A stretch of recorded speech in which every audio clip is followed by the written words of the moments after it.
Evandro Nogueira, bom dia ouvintes do Domingo Legal. Esta semana foi de muita movimentação para a segurança pública no estado do Ceará. Após a chacina que deixou 14 mortos no bairro Cajazeiras no sábado passado, na segunda-feira o estado registrou um massacre de 10 presos na cadeia pública de Itapajé, a mais de 100 quilômetros de Fortaleza. A ação teria ocorrido durante o momento do banho de sol, na cadeia que era superlotada. Mas desde dezembro de 2017, o Conselho Nacional de Justiça já havia alertado que aquela unidade não tinha condições de suportar tantos presos. De acordo com um relatório da entidade, 50 cadeias públicas aqui do estado do Ceará funcionam em péssimas condições. Diante de um cenário de crise no sistema prisional brasileiro, o movimento Ministério Público Democrático elaborou uma série de propostas para a melhoria do sistema penitenciário. Nós conversamos com o procurador de Justiça e segundo vice-presidente do movimento Ministério Público Democrático, o doutor Ricardo Prado, que falou com a gente um pouco sobre esse relatório. Olá, doutor, bom dia, seja bem-vindo à Rádio Verdes Mares. De início, queria que você explicasse como surgiu e qual o objetivo desse relatório. O objetivo desse relatório, na verdade, o surgimento dele foi em razão já das rebeliões ocorridas no ano passado, que nós tivemos um número muito grande de mortes dentro dos estabelecimentos penitenciários, e isso levou o MPD a procurar, através de seus membros, que nós temos promotores de boa parte do Brasil, que constituem a entidade.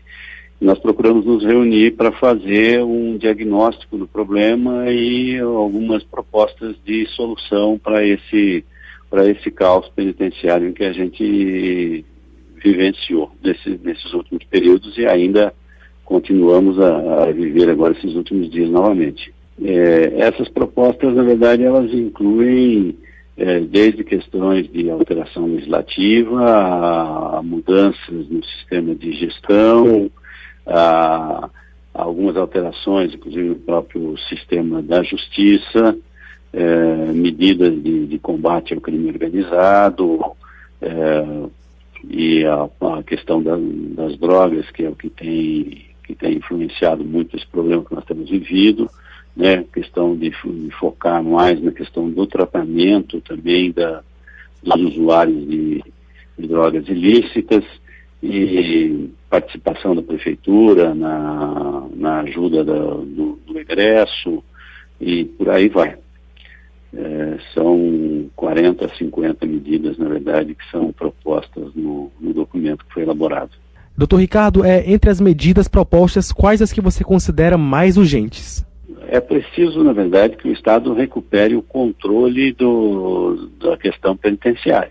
O Estado não pode deixar que organizações criminosas tomem conta do ambiente dos presídios. Você tem no país presídios que são modelo, onde há um controle muito preciso por parte do Estado, onde você tem presos trabalhando, onde você tem presos estudando, entendeu? Onde você tem um ambiente de convivência em condições de dignidade.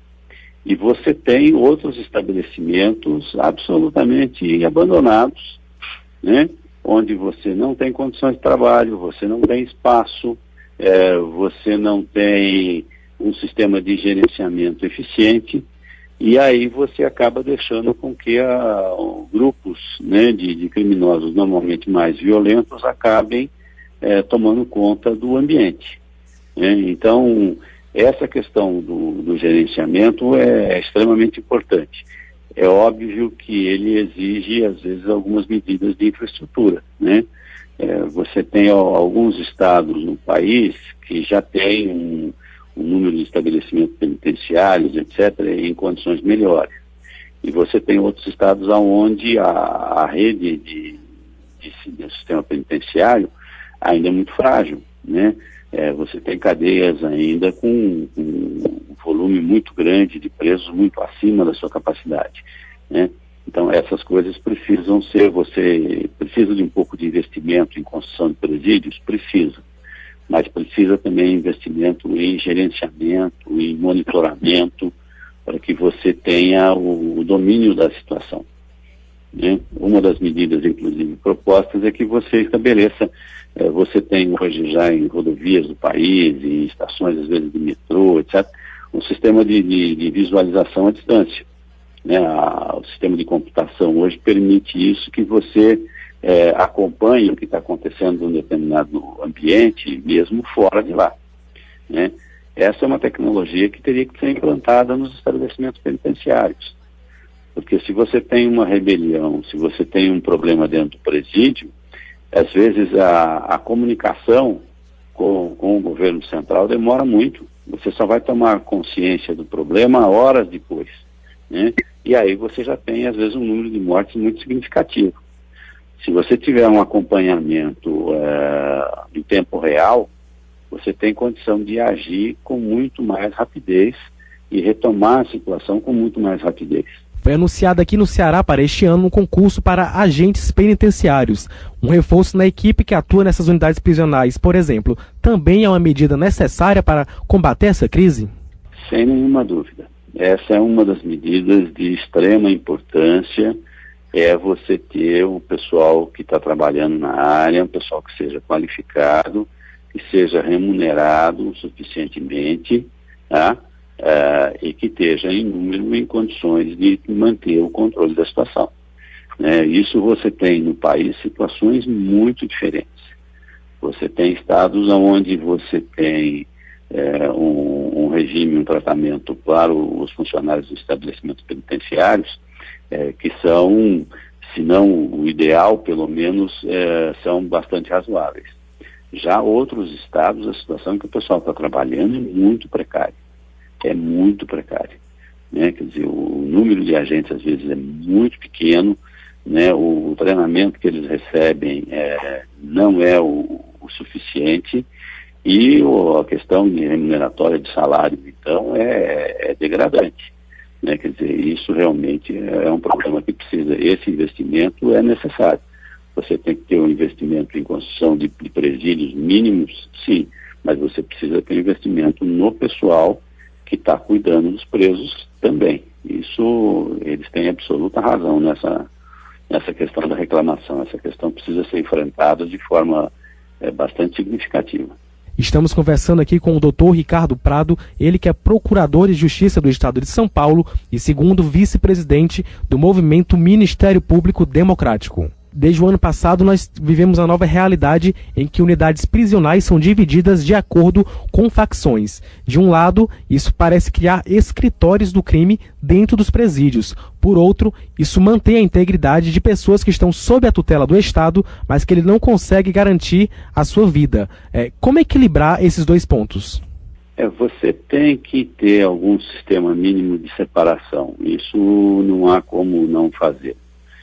Você precisa, quando você tem pessoas em conflito, a primeira forma realmente de você tentar solucionar é você separá-los, né? Depois você tem que tentar uma outra forma em que você consiga fazer com que essas pessoas comecem a se entender, né? Agora, isso foi a partir do momento em que o Estado deixou o crime organizado crescer, e crescer principalmente dentro dos presídios, né? Por conta da falta de autoridade dentro dos estabelecimentos penitenciários. Quer dizer, você tem um local onde, na verdade, as pessoas têm um espaço extremamente pequeno, né, extremamente exíguo, e essas pessoas, na verdade, você não consegue controlar, né? Você controla as cidades, né? Você controla o país, né? E você não consegue controlar espaços muito menores do que esse.